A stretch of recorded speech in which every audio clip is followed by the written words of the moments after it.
Hi there, welcome back, and we're talking about War Games Survivor Series, and we're talking about yesterday at WWE when all kinds of excitement came in. But do you want to start with excitement, or do you want to start from the beginning? Let's start with the beginning, or a recap. All right, because beginning was the women's match, right? Yeah, that was a good match. We had, was it, who came out first? It was Sasha or something like that? Yeah, it was, I was Sasha. Okay, Becky was the last one to come out from that one. Charlotte Flair and Sachi. Yeah, I think Becky was who started it, right? Yeah, Becky started it, and then from Judgment Day, it was Bayley. Or, I'm sorry, what the? Damage Control was Bayley that started it. I don't know about you guys, but did you see that Bayley's getting a little bit whiter than normal? Thinks she's having a good life right now. Because I saw Becky Lynch try to lift her, and she struggled, and she wasn't able to. I think it was when she put her through the table.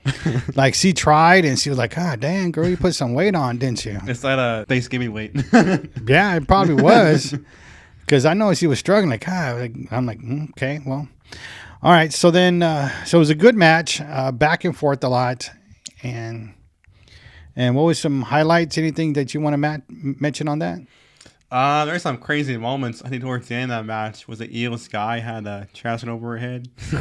Yeah, that was funny. She put jumped out from the cage and just landed on everybody. Hey. Yeah, when I saw that was kind of weird to me because I saw her at the top and then she got the trash can, right? I'm like, what is she trying to do with this? Yeah. And then she put it on, like you said, on over herself, and she jumped down into the whoever was there, Charlotte Flair, Bianca Belair, and all them. But I want you to notice, did you notice anything about these trash cans from the women's match? They weren't bending, right? Nothing bent. I guess they weren't too strong enough to do that. Like, the trash cans looked like brand new. I bet you the people on the side go, I guess we just reused these. We had some extra ones on the side, but they probably used the same one for the men's one. But the men's didn't even use anything, right? They just used those bamboo sticks, Kindle sticks, whatever they were. Yeah. And then Dakota, right? In the beginning, she was putting the Kindle stick to she hit someone in the back. Becky. I think it was Becky. And I'm like, why is he doing that? I'm like, nah. I'm like, okay, well, she's on the side rings. But then I didn't get this. Why did Dakota need to put the trash can on a hook for Io Sky to go up there? I guess they couldn't throw it up there, so they had to figure out another way to do it. Yeah, plus nobody can go outside the ring once they're inside because they'll forfeit the match. But they had a trash can inside, but I'm just saying, like, they couldn't throw it to her. They're probably not that strong. No, it was probably hit themselves in the head and passed out. I think, but at the end, it was, I think, Becky Lynch won the match, or I'm not really sure. It probably was Becky. I forget who it was, but I know they won, and which I was happy about it, and it seemed okay. I mean, it was a good match. I can't say anything really bad about it besides the weirdness from Io Sky in that trash can. But now Io Sky, I think it was their fifth War Games match. Yeah, so I guess she has to up her game on that one. Yeah, so she's better known in these War Game matches. All right, and so what was next? I think it was The Miz? Yeah, it was, no, it was Santos versus Dragon Lee. Oh, okay. So you're right, it was Miz and Gunther. It was? Yeah, it was. Well, we're not too sure, but... No, it was. It was? Okay, Miz and Gunther, because I was pretty excited about this one, because... The Miz, he gets his ups and downs, but he's always there, and he's always putting in his time. So I thought this would be a good match for him and actually to overcome whatever he's been going through right now. Because for a while there, we actually thought Miz would win. Yeah. I mean, my prediction was Miz to win on this one. Yeah. So, I mean, Miz put up a good fight. He had, 2 low blows? Yeah. I think it was like Michael Cole's. Oh, he did get out of that one. And boom. Yeah, he did the low blow there. But I think first one, he kicked him in the knee or the leg or something. Kneecap. Then the second one was the low blow. Yeah, he got all of it, that one. I'm like, oh, man. So, Miz was doing his tricks. Usually they work, but this time, I guess Gunther's still strong, and Gunther came out with the win, surprisingly. Yeah, I guess this reign still continues on Raw now. I'm just curious to see how long are they going to do this. Are they going to do the 1,000 days? We went to that misery already with Roman Reigns already. But I guess they want to keep trying. I mean, they can't think of anything new, so they're just going to keep running with it, I guess. Yeah, that is true. And then next one Was that With Santos? Yeah. the Santos? Okay, I was thinking maybe it was Rhea. No, Santos Escobar. One. Yeah. All right, so that one. What did you think? What was your take on that one? That one was okay, and that was my least favorite match out of the 3 single matches we had. So I mean, that was pretty good. Obviously, it was okay. Dragon Lee was impressive in that match. He did a lot of good moves in that match also. I think Santos Escobar was pretty much dominating most of this match. Yeah, and he was. To the end where I'm like, okay, well, the ones who dominate usually end up losing, but Santos Escobar, came up with the win at the end, which I was surprised because I thought he was going to lose. Yeah. I think because this time it was very hard to predict who will win because they both kind of need a win. So I think Santos came out on top in this one. Yeah, he came out with his rug, his rug on him. No, it looked like a rug. It straight up looked like a rug. This little thing came out with Guadalupe, Mary. But all right, then we have Rhea Ripley. Yeah, this was one of my favorite match out of all the 3 single matches we had. This one. Yeah, and again, Zoe Stark. I'm like, I know she's trying to be a tough, but you can't be tough with Rhea Ripley. I mean, there's no way. Rhea Ripley is a very dominant person. She's strong, athletic. Yeah, when she got that face paint she had when Zoe walked out. Yeah, I was like, wow, she's really like going to the next level with this stuff. And when we first started, she just had like a little bit of black on her and black outfit, but now like it was this black and white. Yeah. Outfit, and I think actually all of Judgment Day were matching on this one. Well, even Drew McIntyre because all he has black shorts all the time. Yeah, but I think that was a good one, and he won. Okay, sorry, I messed up this whole mic. So what else with Rhea Ripley did you like about this match? I thought she was very dominant in this match. I'm a big fan of hers also. Yeah, and she gave a lot of headbutts. Oh, yeah. Headbutts. I'm like, man, damn. It's not going to be hurting later, maybe. Yeah, I was like when Rhea wrestled in this match. This is a good match to watch, I think. This one kind of compared to Brock Lesnar. When Brock Lesnar is very strong and then they come, they try to come back and they get a little bit of momentum on Brock Lesnar. Then Brock Lesnar just turns around and hits one time and then boom, they're down. And that's the way it was with me when I saw this with Rhea and Zoe. Zoe would keep would start getting some momentum, and then Rhea Ripley would either do a hit, a move, a kick, or just a headbutt and knock her down. Yeah, like put her back in her place. But Rhea Ripley got the win, of course, at the end, which we all predicted, and she's still the champion. But also, again, there's that nobody from Judgment Day came out. No. I was like, okay, I guess she's doing it on her own. She didn't want no interruptions and all that. But the guys can't do that. They need the interruptions to win. Yeah. All right. What else? That's very true. Now we have the men's War Games match. Ooh. And we were talking about this because they said that Randy Orton is going to come out. But we were discussing, I think even in our podcast, how are they going to announce Randy Orton? Yeah, we were talking about that, yeah. I'm like, I go, he has to be at the end, right? Because, or he has to be the first one. Well, they announce him, and then, the crowd goes, and he goes straight to the ring. Because they couldn't announce him and then put him in the cage. I'm like, okay, well, that kills everything right there. Yeah, because they said how Randy wasn't in the building yet at all. Like, in the middle of the show, in the beginning of the show, actually. And that was the way. And that was the way to bring him out at the end, where he's not caged.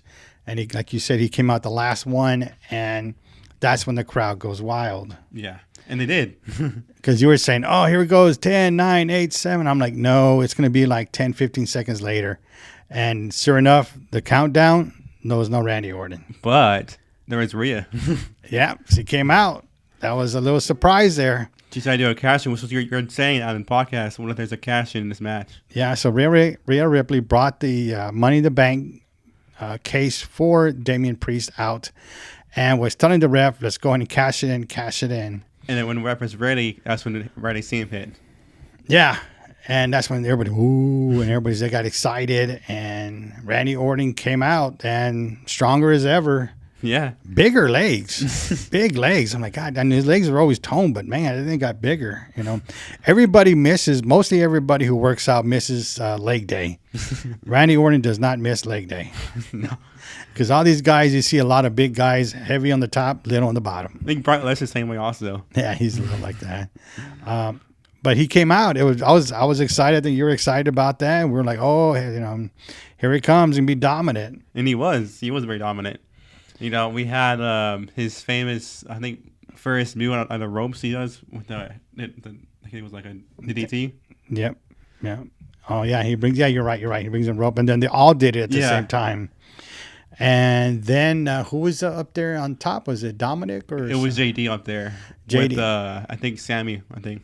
All right, and then he caught him on the RKO. Yeah, they threw him down from the cage, and Randy did RKO. I'm like, oh man, that matched up perfectly right there. So that was pretty good. But the match itself, throughout the whole thing, it was Judgment Day dominating. Then it was the other team, then going back and forth. Yeah, because the Judgment Day had the advantage in this match. For a while we saw 2-on-1, then 4-on-3. Yeah, in that match, which is pretty good because kind of the whole concept of this match, one team always has the advantage. Yeah, and for a while, Judgment Day was dominating a lot, but then of course Randy Orton came out, changed the whole tune. Randy Orton did get down for a little while, but luckily his helpers were able to get back up, like Cody Rhodes and so forth, back on there. When Randy was on the floor, begging for the RKO, they changed the direction to Jey Uso. Yes, because he remembered what Jay and Jamie did to him. Yep. Yeah, it took him out for 18 months. So yeah, I thought, I'm like, oh, here we go. I'm like, when you said, when that happened, I'm like, oh, here we go. It's going to happen. And that's when Randy RKO Dominic. Well, no, he didn't. First Jey Uso, somebody was going to attack Randy Orton from the back. Oh, that's right. And Jey Uso kicked or whatever.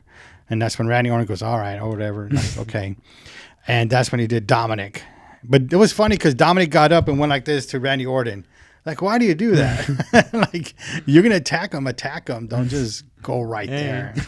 I know. Like, what the heck are you doing? So now we got Randy's team for the win. And also the big return. R-Truth. R-Truth, yes. With ruffles. They have ridges. Yeah.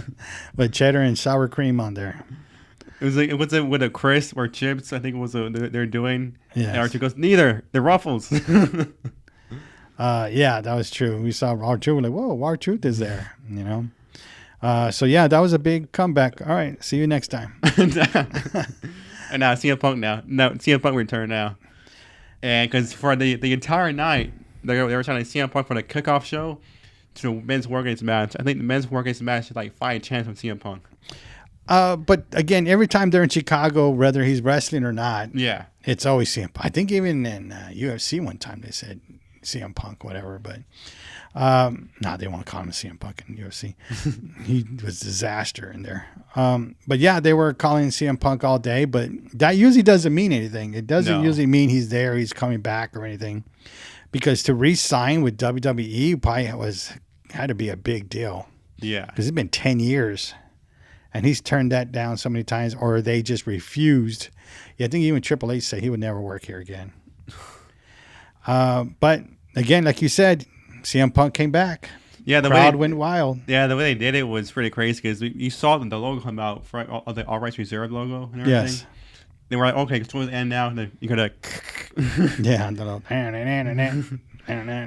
So that's when CM Punk came out. I was pretty ecstatic, because I heard the rumors went up to it. I read everything on social media. I didn't really believe it. So like CM Punk with Triple H, no way. I didn't want to believe it at all. But man, it came true though. Yeah, it came true, and I guess because we all know CM Punk got fired. Yeah. But there is a competition going on between AEW and WWE, and WWE lets some wrestlers go because remember. AEW just had a big signing. Yeah. Will Ospreay, I guess. I know. But we thought it would be Dolph Ziggler. Oh, yeah. We were thinking Dolph Ziggler is going to come because that's a big name for WWE. Well, he's been there a long time. But the biggest signing AEW had recently was Adam Copeland, which is AKA Edge, right? Yeah. And that was a big, huge thing for AEW. And I think they got a little momentum off of that. Now he's fighting Christian. So that's working off what they originally were from WWE. So now with CM Punk coming back, that trumps Edge right there. Yeah. Because a lot of times people didn't think that this was going to happen. No. But like they said, people wanted this. People wanted to see CM Punk. Or did WWE just need to up their game? I read that, like they'll only sign CM Punk if the crowd demands it. And that's what Triple H said in the press conference also. If they wanted it, you got it, Yeah. It's just crazy. I don't know. I don't believe that from Triple H. I think, you can't just put somebody in the arena and say, hey, if they chant you, you're hired. If not, you're fired. You're not there. So to me, I think this was probably in the works for a while. Because who didn't like CM Punk coming back? Seth Rollins, everybody. But Seth Rollins was the main one. Seth Rollins. And then you show another clip from who else? Cole. Michael Cole. Yeah, when CM Punk seen him, he threw something like out of frustration, just like, man. So, usually Adam Cole likes everybody except the Michael heels. Cole. Michael Cole. Michael Cole usually likes everybody except the heels. So I don't know. Is CM Punk going to be a heel now because Adam Cole doesn't like him? Michael Cole. Did I say Michael Cole? Yeah, you say Adam Cole again. Adam Cole. Why do I keep saying Adam Cole? Baby. Copeland. So then Michael Cole. So then now with Seth Rollins not liking him because as soon as he came out, the music came out, Seth Rollins threw his belt to the side. Like, what the? Yeah, you in another video where like Michael Cole, like someone's security, Corey Graves is holding it back because she's just very frustrated. All right, so let's break this down. Seth Rollins having a tantrum of him, or pretty upset about CM Punk coming out. Is this staged? Is this real? Is this a true feelings on this? What do you think? It's hard to tell. Well, because it's hard to tell because WWE plays storylines and they play them in real life too. Yeah. So even when they do interviews, they have to keep that storyline. They have to keep their role there. AEW don't do that too much. No. But, the only reason I kind of look like it's not real is because Michael Cole and Corey Graves were the ones holding Seth Rollins back. Yeah. Why would it be them? We had Sami Zayn right there. When Sami Zayn came out, because I think Seth Rollins told him something and he came out. And why would he be the only ones holding them back? These are the two less physical guys that they have right now in the ring. Yeah, because Michael Cole actually has his arms around his waist, holding him back. Yeah. So to me, I don't know. To me, I think this is a script. I think this is a script. I think this is not real. I think this is just something that WWE does. I think it's probably in the works for a while. And because it's just the Adam Cole and the Corey Graves. That's the thing that gets me. That's the thing that gets me. Why do we have the announcers breaking up? Usually when the things, when they're over, they go. They leave. Yeah. They're the last ones to leave. I don't know if you noticed, but I saw the announcer girl, whatever her name is. Samantha Irvin? Yeah, and I saw her and the other guy waiting to be leaving, but they said they can't leave because everybody's in the front. Michael Cole leaves with them too. Yeah. Yeah, they leave at the end right away. Or if there's something going on, they just leave. For them to stay, that's had to be scripted because they don't get involved in that stuff. No. But what do y'all think? Staged or not staged? Storyline? Well, again, then this will be like CM Punk going for the belt right away. Yeah. And who is the one who left upset, though, from the men's match? Seth Rollins? Drew McIntyre. Oh. Drew McIntyre left right away. Oh, he did? Yeah, he left right away. As soon as that thing was over, he got up and took off. He was out the cage before CM Punk took off. Really? I mean, before he came in. So Drew McIntyre was upset. He was holding his head, walking away, like he was done with this. So the thing was that, and then is he upset that he knows that CM Punk's there, and that he knows he's not going to be in line for that title shot again, because CM Punk's going to come in, Seth Rollins is going to have beef with him, and they're just going to be going back and forth now. Yeah, and that storyline. So it's that. Does that mean then? So then, when does CM Punk come back? Does he come back on Raw, SmackDown? Well, actually, I read that CM Punk and Randy Orton are set to appear on Raw. Okay. And then, so then, if he's appear, but when is his first fight? That is true, yeah. Because we saw him in AEW. He was a little slow on AEW. You know, he needed a lot more training. And we were talking about how the more he gets into, the more fights he has, the better he's going to get. Yeah. But then he stopped for about a good month, right? Or something like that. Yeah. So let's see how long it's going to take him to get back into shape. Or maybe he's back in shape already. Does he come back in Royal Rumble? You know? That is true. Does he come back then? Does Seth Rollins does he fight Seth Rollins in the Royal Rumble? You know? But then, what are your feelings on that? What do you think happens with, when do you think CM Punk's going to have his first match, and with who? Has to be like a lower name, right? So.